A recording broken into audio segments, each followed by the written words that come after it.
Ce plugin incroyable est en train de révolutionner les montages de shorts YouTube, Instagram Reels, TikTok et les podcasts. C'est complètement fou. Il regroupe exactement les outils d'intelligence artificielle qui permettent de gagner des heures pour ce style de montage. Et tout se passe directement dans Premiere Pro. J'ai évidemment intégré ce plugin dans mon workflow, ça fait maintenant plus d'1 mois que je l'utilise. J'attendais de le pratiquer avant de sortir cette vidéo. Je peux donc confirmer sans aucun doute qu'il est hyper utile en montage de vidéos courtes.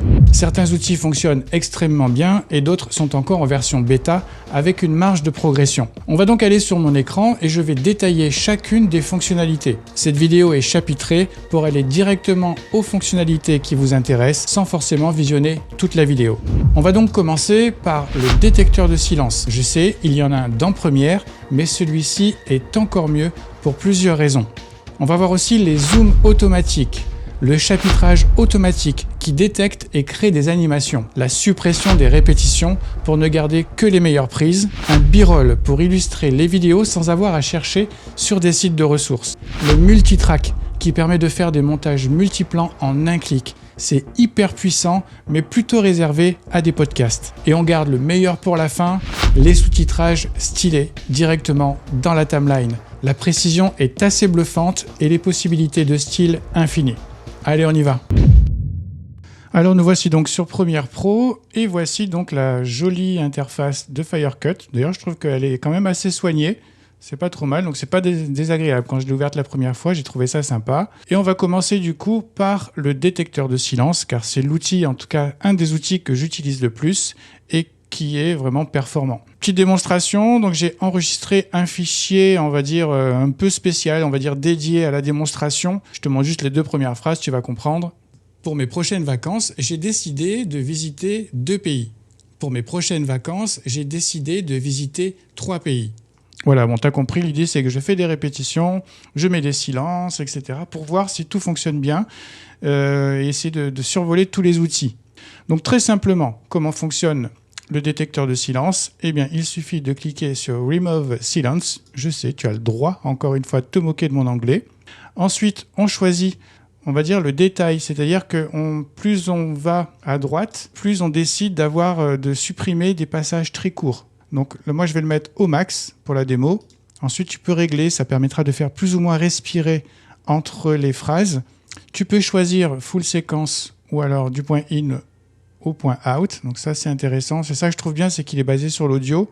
Ensuite tu peux préciser quelle est la nature de ton fichier audio. Et on y va, on fait go tout simplement. Et tu vas voir que c'est quand même magique. Tac, regarde en bas dans la timeline. Et voilà, il coupe tout automatiquement.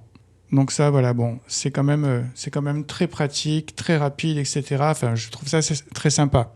Alors, tu me diras qu'il existe déjà sur Premiere Pro, en effet. Mais la différence, tout de même, c'est que Premiere Pro se base sur la transcription. Tandis que là, ça se base sur l'audio. Ce qui veut dire que si, par exemple, tu dois rajouter un élément dans ton montage, mince, tu te rends compte que tu dois faire une reprise, tu rajoutes un nouvel élément, c'est beaucoup plus facile ensuite de désigner .in, .out, et de refaire la manip parce que lui, il se base sur l'audio. Donc tu as vu, c'est hyper pratique. On va écouter vite fait. Tu vas voir que les coupures sont vraiment propres. 3 pays. Et de les faire en 3 étapes. Étape 1, l'Afrique du Sud, pour aller faire un safari et dormir en plein cœur de la savane avec des girafes. Donc tu vois, c'est vraiment très propre, très rapide. Moi, je l'utilise. Maintenant, je passe pas par Premiere vu que de toute façon, j'ai ce plugin. Je passe pas par Premiere. Allez, on passe à l'outil suivant, c'est donc le zoom. Alors, je te passe le Remove Filler Word. C'est censé, tu sais, enlever les E, les Alors, j'ai testé, mais ça marche pas bien, voire pas du tout, pour être honnête. Donc là, par contre, on va s'occuper du zoom. Il peut rajouter des petits zooms automatiques. Alors ça, c'est plus ou moins aléatoire. C'est l'intelligence artificielle qui décide où est-ce qu'elle va te mettre des zooms, mais tu vas voir que c'est quand même assez pratique. On clique dessus. On demande la fréquence, tu vois, on va demander, allez, en avoir beaucoup, donc tu peux augmenter la fréquence ici. Des zooms animés, là c'est la durée du zoom, on va le mettre plutôt court, en 0,1 seconde pour avoir des trucs assez punch. Et toute la séquence, tu vois, ici pareil, tu peux faire du point in au point out et toute la séquence. On y va. Donc là, il est censé nous rajouter des petites briques au-dessus de notre montage pour venir générer des petits zooms sous forme de filtre de calque d'effet. Donc ça, c'est vraiment pas mal du tout. Voilà.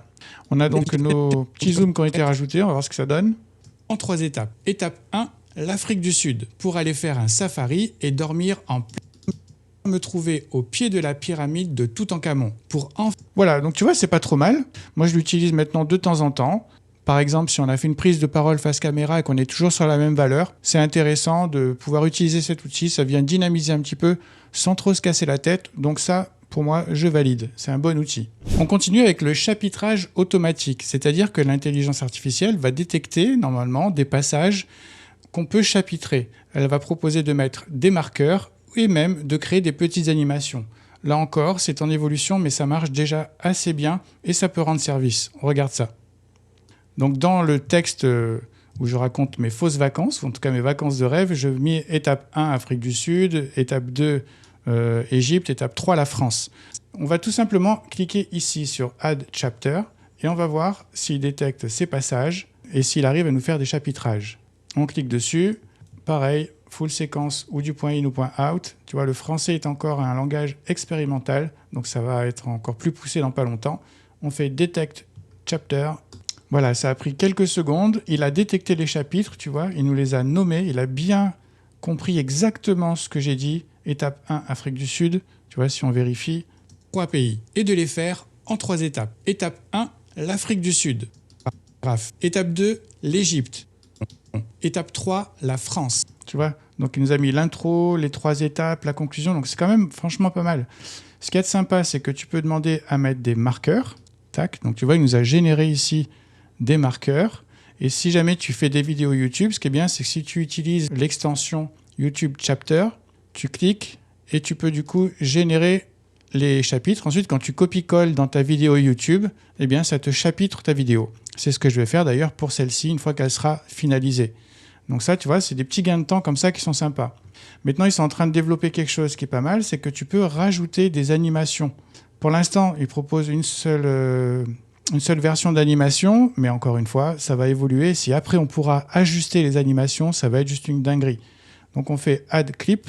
Voilà, et il est en train de nous générer des clips en automatique. Les voilà. En 3 étapes. Étape 1, l'Afrique du Sud, pour aller faire la savane avec des girafes. Étape 2, l'Égypte. Donc tu vois, c'est quand même pas mal. C'est pas là encore super bien calé, il suffit de les déplacer un petit peu. Mais c'est quand même fou, hein. C'est détecté, il te crée l'animation. Là, tu peux juste à peine changer la couleur et tout, mais tu vas voir, ça va évoluer. Et je suis convaincu qu'ils en feront ensuite un objet graphique essentiel où on pourra tout modifier. Et là, ce sera juste excellent. On va maintenant s'occuper des répétitions. Alors tu vois, comme je t'ai dit, j'ai fait un texte exprès où je répète plus ou moins la même phrase en changeant peut-être un mot dans la phrase. Et l'idée, c'est que l'intelligence artificielle les détecte et ensuite tu fasses le choix entre la prise que tu souhaites garder. Donc c'est cet outil, c'est Remove Repetition. On va cliquer dessus, clac. Là pareil, on demande full séquence et là tu as une version avancée. J'ai pas trop vu la différence, là je vais rester sur basique. Et j'ai pas encore vraiment, pour être honnête, j'ai pas vraiment testé la fonction avancée, mais ça doit être forcément un petit peu meilleur. Mais là, pour le modèle, histoire d'être sûr que ça marche, on va aller sur full séquence. Alors tu remarqueras que c'est une application anglo-saxonne, et dès que c'est marqué français, c'est expérimental. Ça veut dire que c'est pas encore super précis, mais ça va venir. Donc quand tu vois la puissance de l'outil, là, à l'heure actuelle, et ce que ça va donner plus tard, bon bah, on verra, mais à mon avis, ça promet. On fait Detect Repetition. Voilà, tu vois, en haut, il nous dit qu'il a identifié 2 répétitions. Donc, on peut fermer ça. Et il nous les suggère ici, tu vois. Et il nous donne même la phrase. La France est un pays que je ne connais pas vraiment. L'Égypte pour enfin me retrouver au pied de la pyramide. Et l'idée, c'est de choisir celle que tu veux garder et supprimer l'autre. Si, par exemple, alors souvent, c'est la dernière prise qui est meilleure. Donc, tu vas voir, je vais cliquer, tu vas voir ce qui se passe en bas ici dans la timeline. Il va me garder cette prise et supprimer la précédente. Voilà, c'est ce qu'il vient de faire ici dans les parages. Ok, et pareil pour cette phrase. Et voilà. Donc là, il a détecté des répétitions et il nous les a supprimées. Je ne vais pas te mentir, c'est pas totalement parfait, mais ça peut aider, surtout pour des formats un petit peu plus longs, ça peut dépanner. Il y a des fois, il ne détecte pas forcément si c'est la même phrase ou pas. Donc, c'est pas encore complètement au point, mais encore une fois, c'est une version bêta et c'est annoncé bêta. Donc j'imagine que ça va ne faire que progresser, surtout qu'il propose de laisser des suggestions pour améliorer. Donc c'est vraiment fait pour s'améliorer.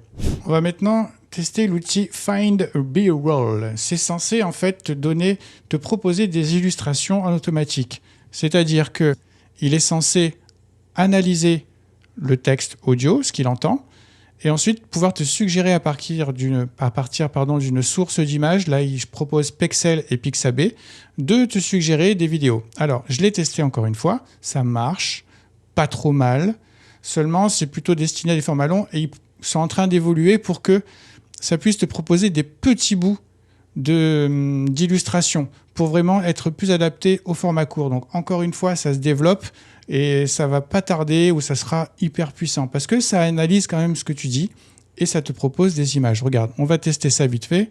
Comme je te disais, ça va me proposer des fichiers assez longs, donc il ne va pas en mettre beaucoup, mais c'est pour te montrer le principe. Et encore une fois, ça va être en évolution. On fait juste Find B-Roll. Tu vois, on demande si on veut des contextes courts.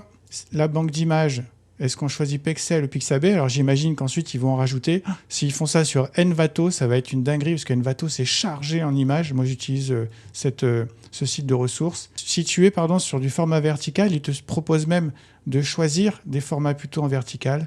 Et là encore, est-ce que tu veux faire ça sur toute la séquence ou du point in au point out? Donc là, tu vois, on demande à avoir au maximum toutes les 10 secondes. Et là, c'est plus lent, c'est pour avoir des fichiers plus répartis dans la timeline. Je ne sais pas si je suis clair, mais bon, tu as compris. Écoute, on va avoir ça, on clique dessus et on laisse faire. Il analyse, tu vois, par tronçon.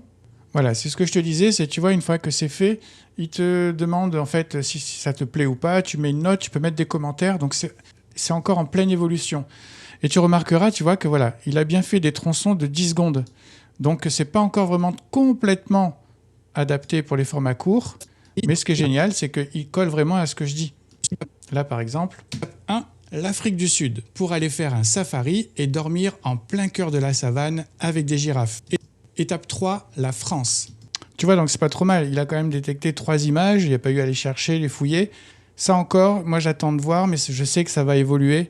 Et si ensuite on peut avoir des petits bouts d'images sur des petites séquences, ça va être quand même assez dingue. Donc, à suivre de près, mais pour l'instant, c'est déjà pas trop mal.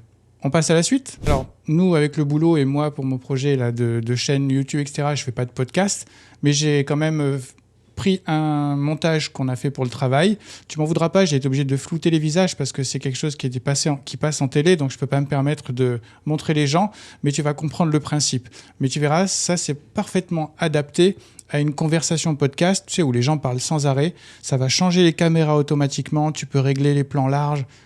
Franchement, ça, c'est vraiment fantastique. On regarde ça. Je me retrouve donc, tu vois, avec une timeline, avec 3 fichiers synchronisés. Ok, il y a un plan large, un plan serré de l'invité et un plan serré de l'animatrice. Encore une fois, désolé, mais je ne peux pas me permettre de laisser les visages apparents. Et on va aller ici dans Multitrack. On clique dessus. On va lui désigner l'audio 1, qui est-ce? Donc là, c'est animatrice. Tu vois ici, dans l'audio 1, on lui dit que c'est l'animatrice. Donc c'est ta piste ici en bas, audio 1. Donc il faut quand même que tu saches qui est où, etc. Dans l'audio 2, ça c'est l'invité. D'accord? Et maintenant, on va faire corréler les pistes audio aux pistes vidéo. Donc moi, la piste 3, c'est le plan large. Donc la piste 3, c'est animatrice plus invité. Ok?